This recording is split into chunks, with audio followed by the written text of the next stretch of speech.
Um homem faleceu enquanto aguardava atendimento na UPA da Cidade de Deus, no Rio de Janeiro. Que tristeza. José Augusto Mota da Silva, de 32 anos, jovem, chegou à unidade em condições de saúde aparentemente estável, mas não recebeu assistência necessária a tempo. O homem ficou desacordado na cadeira da sala de espera e depois foi retirado em uma maca por funcionários.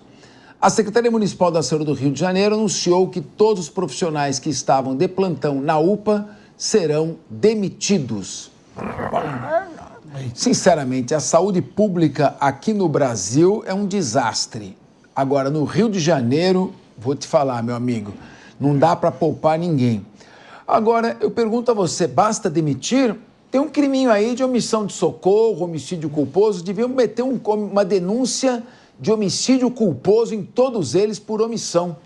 Não é verdade, meu amigo Solerte Rodolfo Maris? Capês, eu concordo com você e eu quero fazer menção honrosa aqui ao meu amigo delegado Palumbo, que faz um trabalho incrível de fiscalização dentro dos hospitais e as UPAs aqui em São Paulo, tá? Olha só, esse caso aconteceu no Rio de Janeiro, é uma calamidade pública. E o que me chama atenção também, Capês, é o descaso, né, das pessoas ao lado ali, filmando uma pessoa já em seu leito de morte ali, em situação de morte. É o que é um absurdo, a gente está vendo a cultura do país ir para o esgoto. Isso não se faz em momento algum. Filmar uma pessoa morta ali, se a pessoa não pôde ajudar, chamando o médico, levando para outro lugar, pegando um Uber, pegando um táxi, levando para outro hospital, filmou a morte ali, o país está em decadência. Isso é um absurdo de assistir. Eu assisto e me dá vontade de vomitar, essa é a grande verdade. Primeiro pelo descaso. E a gente deve lembrar aqui que a UPA, tá? Todas essas unidades de pronto atendimento, elas são gerenciadas pela prefeitura. Cadê a prefeitura do Rio de Janeiro? Aí cada um vai falar do seu estado, não sei de onde você está nos assistindo, você que está em casa, você pode falar no estado onde você mora. Essas unidades de pronto atendimento são dessa forma que a gente está vendo no Rio de Janeiro? Porque isso acontece todos os dias. Todos os dias. A diferença é que muitos desses casos, Capês, não chegam pra gente aqui da mídia. Sérgio Zagarino, que tristeza, esse homem sem condições, não tinha um seguro-saúde, caiu no atendimento público e passavam por ele sem nenhum tipo de preocupação. Sabe que quem tem, por lei, a obrigação de agir e salvar vidas, que são os médicos, somente médicos do hospital público, quem tem, por lei, a obrigação de agir e não age, não responde por omissão de socorro, responde pelo homicídio. É como se ele tivesse matado a pessoa. É um crime de ação praticado por meio de uma omissão. Então é isso que eles deveriam ver. Vou aguardar, vou cobrar a Polícia do Rio de Janeiro instalação de inquérito policial para indiciar por homicídio culposo. A morte dessa pessoa não volta, mas a condenação por homicídio culposo os obriga a indenizar a família. Sem sombra de dúvidas, Fernando. E essa é uma das áreas que eu domino. Eu fiz um mestrado em Direito da Saúde, Capês. E a minha pesquisa ali acadêmica, quando eu fui fazer a dissertação, era exatamente sobre as unidades de atendimento do SUS, todas elas. As unidades básicas de saúde, as unidades de pronto atendimento, as unidades da família, de saúde da família. E o que eu consigo entender num formato macro?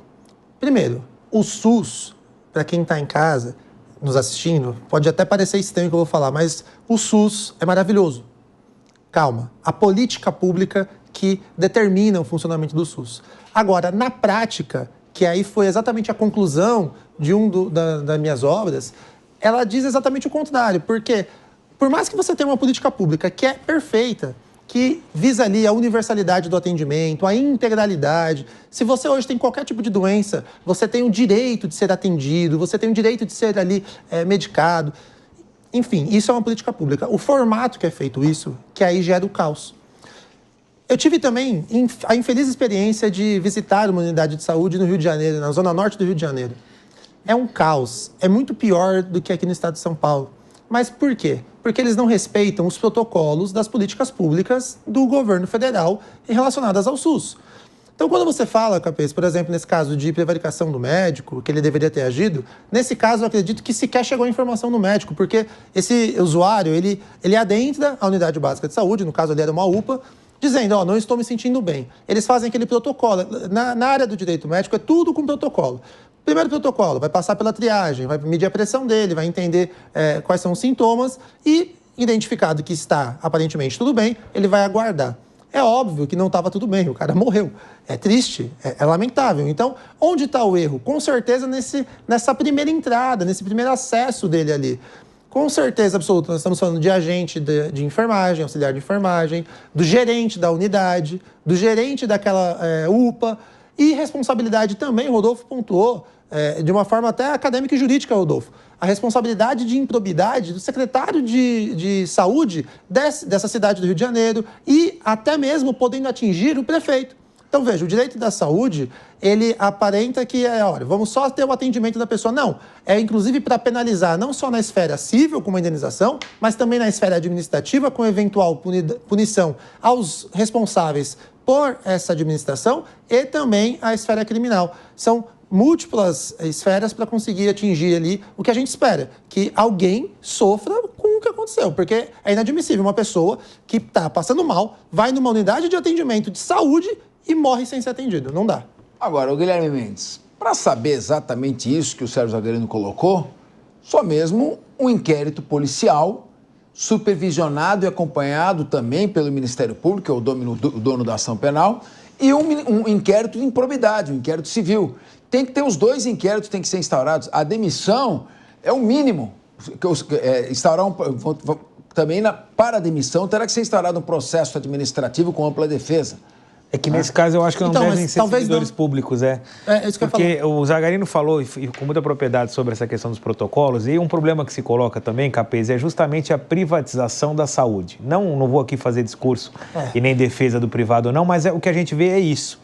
Hoje, grande parte das entidades de saúde estão na mão de organizações sociais. Algumas muito sérias, algumas muito competentes, muito dedicadas, outras não. E aí o que acontece? Eu não sei se é o caso dessa UPA, não vou cometer aqui a temeridade de fazer uma acusação. Mas é muito simples, a organização social tem um regime de contrato privado. Você chega lá, demite todo mundo e no dia seguinte vai ter uma outra equipe. Exato. Uma outra equipe que não tem compromisso nenhum com aquela comunidade, com aquela entidade, com a própria Prefeitura e Secretaria da Saúde. Então, por vezes necessário, você quer acrescentar também, Rodolfo? Mas isso é uma boa, não? Eu acho que é muito importante a gente também colocar isso na visão da população, porque quando ela chega lá e vê um médico, ela por vezes acha que é um funcionário público, que tem uma série de outros compromissos. Veja, ele foi aprovado num concurso público para estar lá, ele sabe que se ele cometer um erro, ele pode comprometer a carreira dele de 20, 30 anos e ele pode ser demitido a bem de serviço público e, consequentemente, perder a sua aposentadoria. Eu não estou dizendo que o funcionário público vai ser melhor do que o privado numa situação específica, mas ele tem uma série de outros compromissos, ele passou por uma série de outras provas, coisa que numa organização social não acontece. Muitas vezes as pessoas são contratadas sem o devido cuidado, para cargas horárias extremamente exaustivas, que passam a razoabilidade, trabalham ali sem muitas vezes condições de trabalho e aí quem paga é a população. E é engraçado que isso muda de município para município. Eu andei aqui no interior de São Paulo e vi, por exemplo, na cidade de Tremembé, uma cidadezinha pequena ali onde tem um presídio, a população extremamente feliz com o serviço de saúde de alta qualidade, 94% de aprovação. Na cidade do lado, Taubaté, já é uma situação caótica, uma série de problemas com a organização social e tudo mais, processo, Tribunal de Contas. Se você vai ali adiante, São José dos Campos ou então Pindamonhangaba, você vai encontrar outras realidades. E isso acontece no estado inteiro de São Paulo e no Brasil todo. Por quê? Porque cada unidade está na mão de uma organização social. As boas organizações fazem um bom trabalho. As ruins, acontece isso que a gente está vendo aí. Demitir é pouco. Tem que responsabilizar não só o diretor, o gerente daquela unidade, quanto também os profissionais da saúde. Como o Zagarino bem falou, se os protocolos médicos não foram seguidos, isso tem que ser punido. Bom, o Guilherme Mendes acabou fazendo, disse que não ia fazer, mas fez um discurso contra a privatização. Mas a verdade é que se Mas eu concordei com ele. O Rodolfo Maris concordou com ele, mas acontece que é o ser humano quem falha. Se ele for funcionário público, ele vai falhar do mesmo modo do que se ele não for funcionário público. A questão da privatização é uma opção econômica, viável, para melhorar o atendimento. E o fato dele ser funcionário público garantirá a ele um processo com ampla defesa que demora muito mais para ele ser demitido do que aquele que não é funcionário público. Então, tem os prós e contras, tem como tudo, claro. O fato é que esses que estão aqui, funcionários públicos ou não, têm que responder. Não é, doutora? Vamos chamar a polícia? Chama. Doutora Raquel Galinatti, é crime, fala, né? Tá certíssimo. Eu acredito que nós estamos percebendo o judiciário, a nossa Suprema Corte, ativa em diversos setores da sociedade.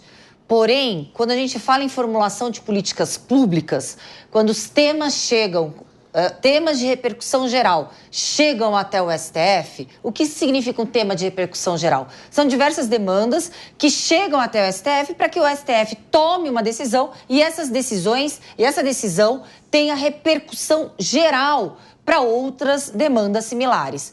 O Estado do Rio de Janeiro tem uma ação proposta pelos servidores da saúde e essa demanda que chegou até o STF com o tema de repercussão geral condena o município à contratação imediata de servidores da saúde, que existe um déficit, um rombo de ausência de servidores da saúde. E, claro, se a gente for falar num crime culposo, que é um crime na modalidade em que havia a obrigação do médico salvar a vida, porém, nós temos também que relatar quais foram as consequências. Será que só foram consequências nefastas em relação a causas nefastas em relação à ausência de humanidade ou uma absoluta impropriedade em poder salvar a demanda de vidas que chegam até o hospital? E eu falo com propriedade porque quando o presidente do Sindicato dos Delegados de Polícia do Estado de São Paulo, eu processei o Estado de São Paulo para que houvesse a condenação do Estado na contratação imediata do quase 28%, 30% de déficit de policiais civis no nosso Estado. Está paralisado até hoje, isso eu falo há mais de 7 anos atrás, porque não é pauta prioritária no STF julgar esse tema de repercussão geral que daria impactos na condenação tanto do Estado do Rio de Janeiro como aqui no Estado de São Paulo na contratação imediata dos servidores públicos deficitários. A gente está falando de serviço público essencial, saúde, educação e segurança.